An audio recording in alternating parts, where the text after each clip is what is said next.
want to try and do is show and tell, like Adejisola said, so many of us in our community, we have some very wrong misconceptions about transitioning and coming to Canada, and we are, sorry to say, pretty negative about some things. So we want to talk to some people. Probably this will help us change some of our orientations. And I'm just going to ask them random questions. Let's see, how has their transition journey been? What has worked for them? What are some of the challenges they encountered? I went through the same challenge as well. I'm sure you have gone through the same challenge. Let's learn from them. Sir Isaac Newton said, if I have sinned farther than others, it's because I stood on the shoulders of giants. That's the essence of lessons learned in our life. If somebody has gone through this and they've learned a lesson, let's leverage that. Let's cut short our learning curve. That's the purpose why we're here today. So, again, welcome. Thank you. I'm going to be throwing the questions randomly. So, I know you are closest to me. You don't have to start. Any of you can start. First, I just want you to tell us a little bit about yourself and tell us about yourself as in your background, your education back home, and what were you doing back in Nigeria? And finally, when did you move over to Canada? Anyone can start. They say ladies first, before gentlemen. Sure. Well, my name is Chidima. I grew up in Lagos and I moved to Canada. Actually, I moved to North America 10 years ago. So I went to, most of my undergrad and post-secondary education was outside of Nigeria. So I have a medical background. My family moved to Canada in 2009 while I was still in undergrad in the US. So I would say my journey started really when, after I graduated from school. So that would have been, that's actually last year, the summer of last year. So my transition from Nigeria to Canada has kind of been one that has, I guess the Nigeria to Canada or North America transition had happened long ago. So now I'm kind of not new to the system, but kind of trying to find my foot or my feet outside of outside of my graduate program. So that's my background. Thank you. Okay, if I would go next. My name is Oboyemi Odejide. As you rightly know, the reason why I'm here, I'm right Nigerian. I moved to Canada on the 1st of May this year. So unlike Chidima, whose transition has been over years, mine is pretty fresh. I currently work at RBC as a business account manager. Prior to that, in Nigeria, I worked in the banking industry.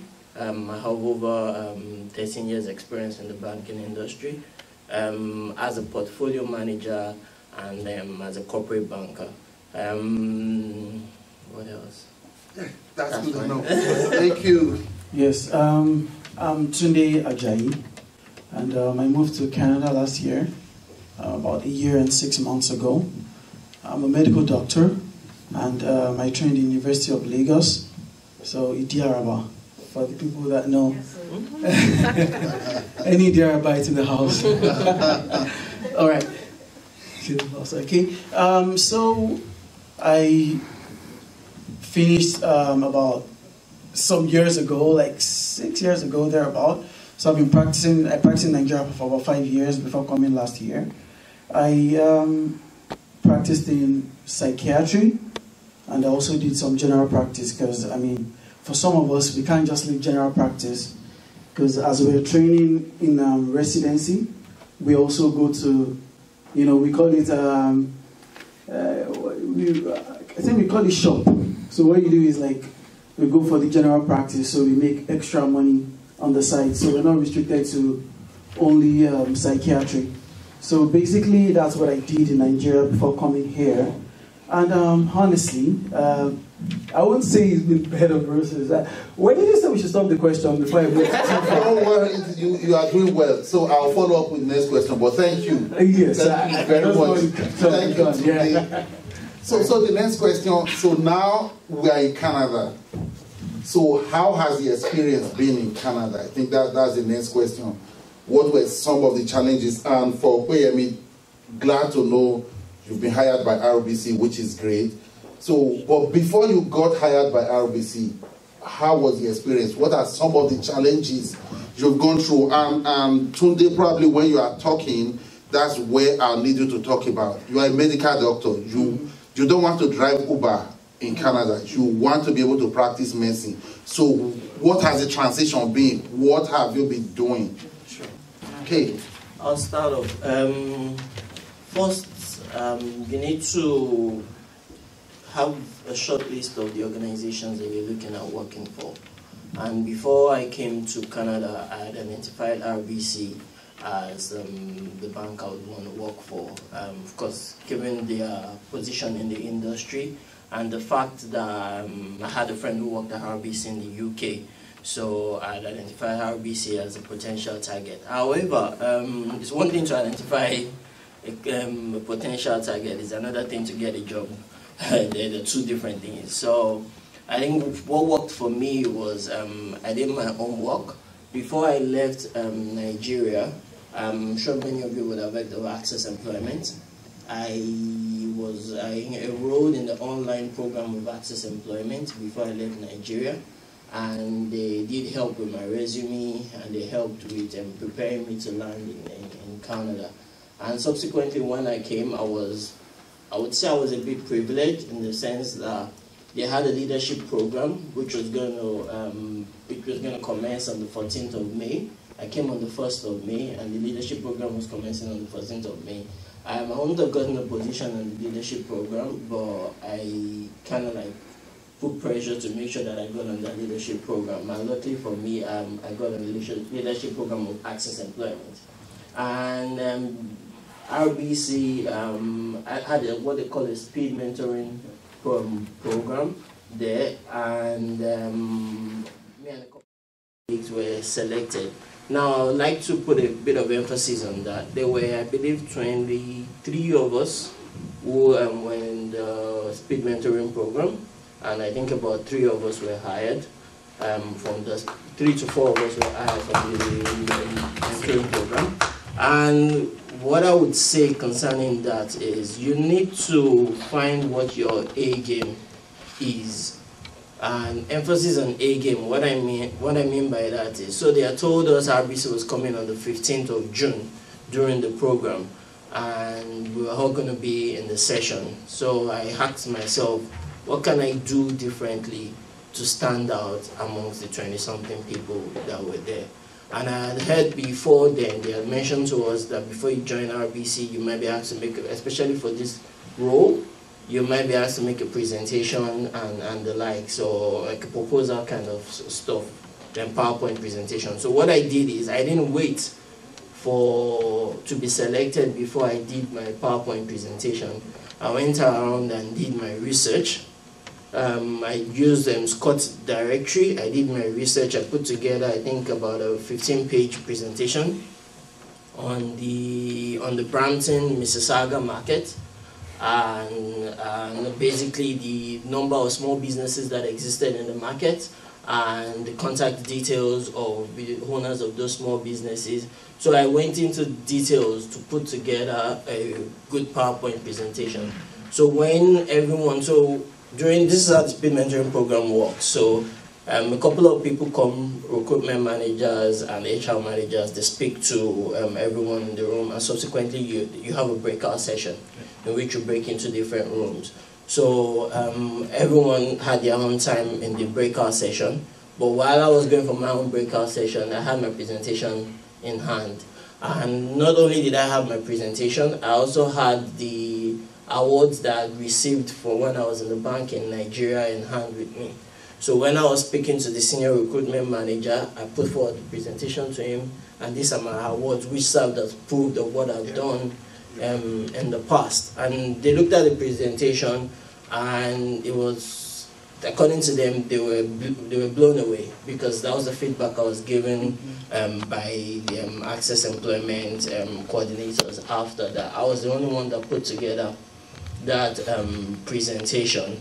And basically, like I said, I put a lot of work into it, into doing my research and the like. So it's important that when you find that opportunity, you need to put your best foot forward to at least stand out. And secondly, besides that, when they were making the presentation to the broad audience, I already had my questions that I wanted to ask them about collaboration within RBC and the likes, because the role entails you collaborating with quite a number of partners within the organization, and I had my questions listed out. So I was putting my question to them, and of course they took note of me during the session, and subsequently I guess they were impressed, and that's why we got it. Wow. Congratulations. Congratulations. That's really nice. Yes. What's to go next? Tunde? Okay. All right. So, like I said, I've been in Canada since last year, and so far it hasn't been rosy, you know. Unlike our colleague here, whose, I guess, their profession isn't as regulated. In the medical field, is super regulated. So basically, you need to be strong, and then you need to know what you're doing. So basically, one cue I'm going to take from him is the fact that you have to work very hard. You have to prepare so that you can stand out. So, which is what he did. Before he left Nigeria, he worked hard and he planned. You know, so I think that's one thing that we can also use. So for me, I would say that the basic plan I had was it even a plan? Maybe, yeah. It was like I started studying for the exams, basically. However, you know, the first exam was just, you know, a piece of cake. Unlike the second exam, there are about 4 exams. In fact, there are about 5 now. I'm not saying this to discourage anyone. It's just, it's a task, and we can all achieve it. Yep. The most important 4 exams, I can tell you that I've done the last one. Wow. I'm expecting the results. I hope it's going to be fine.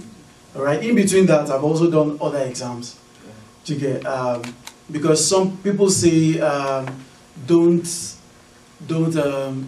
put all your eggs in one basket. So technically, I would say that I've done about 7 exams since I've been in Canada. Okay, and in the mix of this, I've also been freelancing.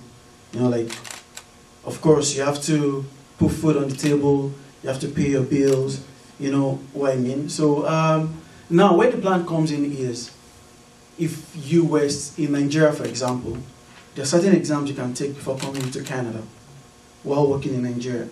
Okay, and so I was fortunate enough to do one of the exams, although that has been scrapped now. Okay, so that is the EE. We call it the Medical Council of Canada Evaluating Exams. So that's out of it. Now we have the QE1, we have the NACOSKI, we have the QE2, and also we have the International English Language Test. Not the general that was done to immigrants, but now the academic. Okay, and if you're going the direct route, like I am looking, like I am applying to right now, you're going to also need what we call CDM. But of course, that is after you've been picked. Okay, so those exams entails like having regular hours to study very hard.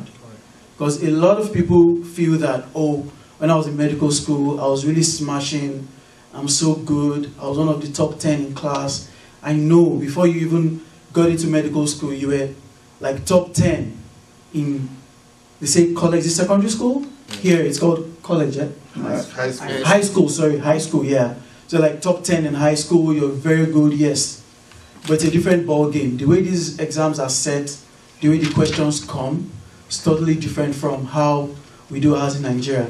Trust me, the professors here, if they cross over to Nigeria and do our exams, they're going to fail.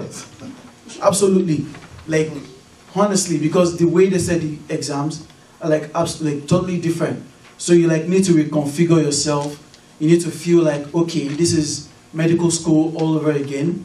But now I have my stuff compressed into one.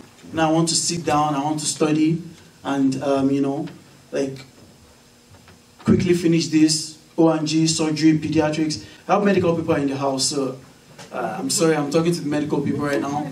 So O&G, surgery, pediatrics, medicine, psychiatry. I want to study it again, like I'm going to be writing final year medical exams.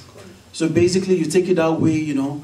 I used to dedicate about 4 to 5 hours a day. Trust me, about 3 hours I'm on Instagram, Twitter.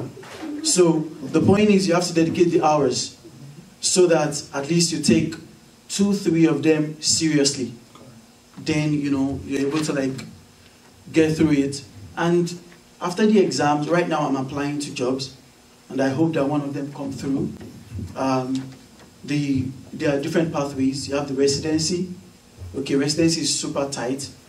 But one pathway that is really good if you have experience is direct entry, and that's very lucrative. I mean, you're talking about 240,000 a year. So whichever struggle you've gone through for the 1 or 2 years of writing the exams, you're going to forget immediately. You get like immediately. This is what people who've gone ahead of me have said. And I'm hoping to get the job. Hopefully 2019 comes in. I'm going to be wearing a big suit like my brother right here. Good. Nice. Thank you so much. Thank you. If I can quickly comment on something, please. He made emphasis on writing exams. Some of you, I mean, we're already here now, but you may have people who are also looking at coming over, which you can advise them that before they come over, like you rightly mentioned, there are quite a number of exams you can do. I didn't just, you know, while I was preparing, I also did some exams, some Canadian exams when I was in Nigeria, though it's the banking industry. So I did my CSC. I'd heard that you could only do it here, but I made inquiries and I told them that I wanted to write it there, and I was able to. So I did it up to the CIM level. So you should just try and put in your homework. We're here now. Emphasis is on the fact that you should try and do relevant exams to the industry that you're currently in. Fantastic. Thank you. You know, just to add to that, before I pass it on to Chidima, there are exams. I actually wrote an exam in Nigeria before I moved over here as well. Like the word he used is relevant exam. So in the quest of writing a lot of exams, I have personally written over 12 different exams. And I've been in Canada for about 7 years. I've written some exams. Now I know better. I shouldn't have wasted my energy. So, and those are some of the guidance we want to be able to provide to you.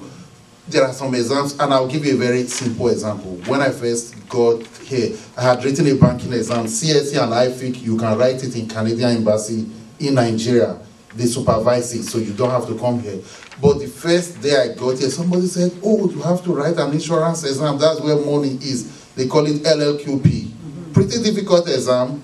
I spent time and I wrote it. I had finished before I realized you can't do insurance and banking in the same place. So you are basically writing 2 exams that are not complementary, that contradict each other. Things like that. But that's the purpose of networking, and we believe that's some of the value that CMP will be able to provide to people who are just coming, to provide the right counsel and the right advice. So Chidima. So I think what I would add to kind of what Tunde said was, well, I guess with my own story, is that I really had to understand that networking was very important, especially with the opportunities that it's really who you know, to be honest. Like if you scrap the exam, scrap everything, the preparation, networking gets you, it's like the springboard that gets you to where you should be, even with, alongside preparation and studying for your exams. Just being able to make, I guess being active about getting to know people, attending networking events, asking people questions, being very inquisitive about what you want to study, what their journey has been, what did they use. I think that's one thing I would definitely add. In addition to that, I would ask I would say really ask questions. Ask people who have been down the same road. There are lots of people who have made mistakes that are willing to tell other people, this is what I did, and I should, like the exams you wrote, for example. If someone came up to you and asked you, what should I not do? That would be one of the things too. So I would say really networking and asking a lot of questions in addition to preparing for exams. And I really appreciate just what you said about, really trying to stand out. For us, especially having some experience with the US medical licensing exams, you have to be able to know what people used to study, because the exams are a big deal. The exams are, besides, maybe secondary to really networking, I would say really getting good grades on your exams. So what do people use to get high marks? What did they use? What did they not use? What would they recommend? Starting early is always a good idea. And at the same time, I would say, in addition to networking, finding someone who you can, I guess, introduce to someone, or any, I would say maybe teaching hospital where you can do some clinical experience or get some clinical experience. Not just a clinic or a family practice, probably a teaching hospital, probably a hospital or a university hospital where maybe a school where there's actually an actual medical school, for example, the University of Toronto, trying to get medical experience so that you will get networking experience through the doctors. So that's something I would definitely add. I would really like to, I guess, in addition to the add, is that it's really what you desire for. So if you really choose to do something, you have to put in everything into it. You can't be, you can't be flaky about it. You can't decide today and not decide tomorrow. Every day you wake up, you know that this is your goal, this is your dream. You want to pursue it, and you have to go after it. So that's really what I would add to that. Thank you. So before I ask the last question, and the last question is going to be, what are some of the advice? So think through that. I just want to give you time to think through it. Let me summarize some of the things we've heard from these three amazing people today. First is, we have to have a growth mindset. You have to be determined. You want something better for you, and the opportunities are here in this country. We have to be focused, know what you want. We have to be passionate about what we want. So they say if you can see it, you can get it. So be passionate. I want to be able to practice medicine here. I want to work in the bank. I want to work for the government. Decide clearly what you want, be passionate about it, and be ready to do the work. Some of them require some work. Some of them we mean you can't sleep for 10 hours every day, no more. If you used to sleep 10 hours or 12 hours in Nigeria. I told a friend of mine, he was coming, I said, so that's the first thing. There are some days you only sleep 5 hours, but you are doing it because you know what you are looking for. We have to be strategic. We have to stand out. So there are thousands and tons of people looking for the same job. Whether you like it or not, yes, I know everybody have accent, but we are Africans. So a hiring manager, I know we have recruiters here, we prefer, if possible, to hire someone who doesn't have an accent like you and I. So you have to be 3 times better than your competitors so that you stand out. That's the reality, that's the truth. And what will make you stand out is your knowledge. Your knowledge, what you know, will make you stand out. So we have to be strategic and take advantage of opportunities that are there. He mentioned access employment for those in Nigeria. Those already here, as long as you are less than 3 years in Canada, you can apply to access employment. What do? They just open up the opportunity for you to get into the marketplace, into the corporate world. Most of the big organizations support access employment. So it's a platform for you to get into those organizations. Once you get there, you prove yourself and you grow. So that's possible, very possible. Then there are other organizations like TRIAC, but so many organizations we can leverage. Finally, we need mentors. We need mentors. So keep that at the back of your mind. Find someone who has the experience, who has done it, that can advise you and show you the way. So we have 4 minutes as I head to close. So last wrap, what is an advice for our community, for our people? Okay, quickly, just to go into the nitty-gritty of things. There's every tendency that when you move here as a new immigrant, you think some of your ideas may work. Like, you shouldn't sit at home and just be sending resumes out. I think maybe 80% of the time it hardly works, right? If all you're just doing is just simply as applying to jobs. I told myself when I was applying to jobs that I would never apply to a company that I don't know someone internally that can refer me. And that's what I was, because for me there was no point if I didn't have an extra person in there to refer me. So that's one thing. Number two, there's a way you must write your resume here. It's not the same format, resume format, and I'm sure many of you must have heard that. You must make sure that you customize your resume to the format that it's the Canadian format for you to even be able to get a chance. For me, lastly, I think you should just, it can be tough.